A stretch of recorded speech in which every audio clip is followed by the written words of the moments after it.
to make an announcement regarding immigration enforcement with respect to sanctuary cities.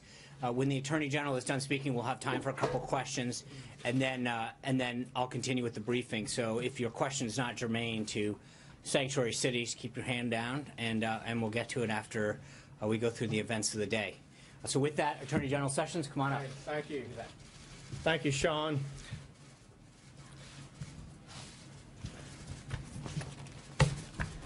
The Department of Justice has a duty to enforce our nation's laws, including our immigration laws.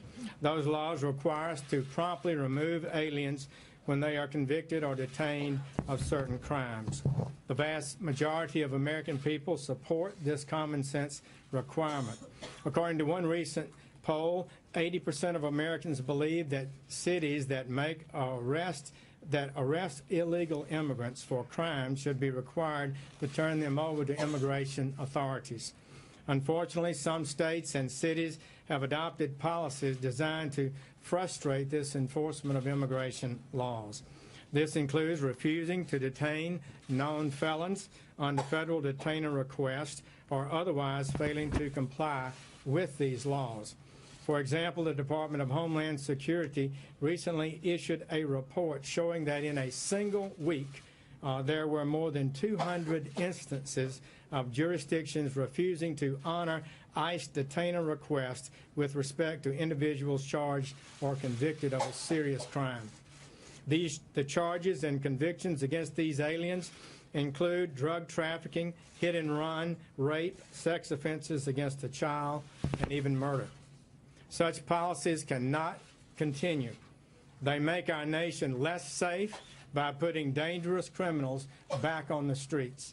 We all remember the tragic case of Kate Steinle, the 32-year-old woman who was shot and killed 2 years ago in San Francisco as she walked along a pier with her father. The shooter, Francisco Sanchez, was an illegal immigrant who had already been deported 5 times and had 7 felony convictions.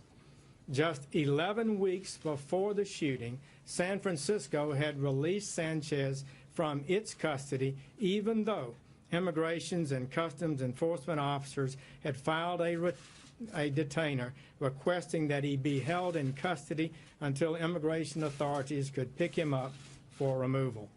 Even worse, Sanchez admitted the only reason he came to San Francisco was because it was a sanctuary city. A similar story unfolded just last week whenever Violates, an illegal immigrant and a Mexican national, was charged with murder and robbery of a man at a light rail station. Violates was released from a Denver jail in late December, despite the fact that ICE had lodged a detainer for his removal. The American people are not happy with these results.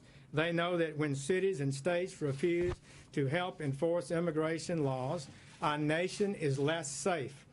Failure to deport aliens who are convicted of criminal offenses puts whole communities at risk, especially immigrant communities in the very sanctuary jurisdictions that seek to protect the perpetrators. DUIs, assaults, burglaries, drug crimes, gang rapes, crimes against children, and murderers. Countless Americans would be alive today, and countless loved ones would not be grieving today if these policies of sanctuary cities were ended. Not only do these policies endanger lives of every American, just last May, the Department of Justice Inspector General found that these policies also violate federal law. The President has rightly said disregard for law must end. In his executive order, he stated that it is the policy of the executive branch to ensure that states and cities comply with all federal laws, including all immigration laws. Today, I'm urging states and local jurisdictions to comply with these federal laws, including 8 U.S.C. Section 1373. Moreover, the Department of Justice will require that jurisdictions seeking or applying for Department of Justice grants to certify compliance with 1373 as a condition of receiving those awards. This policy is entirely consistent with the Department of Justice's Office of Justice Programs guidance that was issued just last summer under the previous administration. This guidance requires state and local jurisdictions to comply and certify compliance with Section 1373 in order to be eligible for OJP grants. It also made clear that failure to remedy violations could result in withholding grants, termination of grants, and disbarment or ineligibility for future grants. The Department of Justice will also take all lawful steps to claw back any funds awarded to a jurisdiction that willfully violates 1373. In the current fiscal year, the Department of Justice's Office of Justice Programs and Community-Oriented Policing Services anticipates awarding more than $4.1 billion in grants. I strongly urge our nation's states and cities and counties to consider carefully the harm they are doing to their citizens by refusing to enforce our immigration laws and to rethink these policies. Such policies make their cities and states less safe. Public safety as well as national security are at stake and put them at risk of losing federal dollars. The American people want and deserve a lawful system of immigration that keeps us safe and one that serves the national interest. This expectation is reasonable, just, and our government has the duty to meet it, and we will meet it. Thank you. Mr. Sessions, in Montgomery County, Texas, in Montgomery County, right up the road, there was a rape in Maryland, at Rockville High School.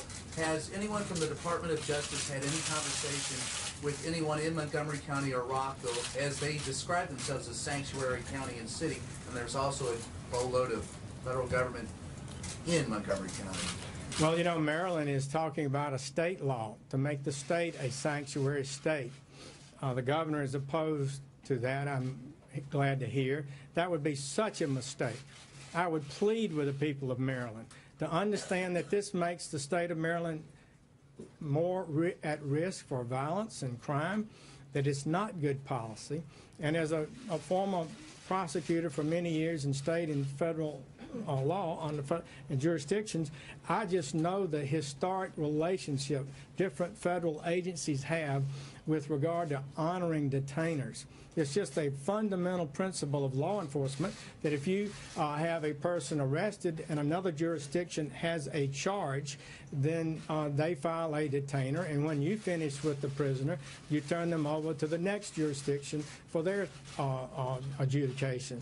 That is what should be done here. Ryan, So, let him answer the question. Mr. Attorney General. Major.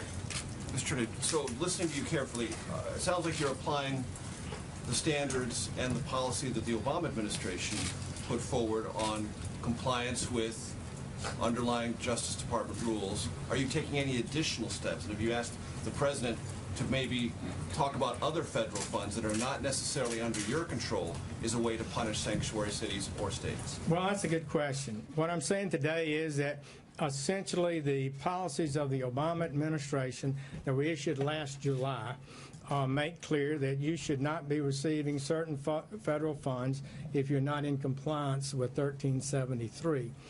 We believe that grants in the future could be issued that have additional requirements, as every grant that's being issued in America today usually has a requirement that if you qualify for this grant, you have to meet certain requirements.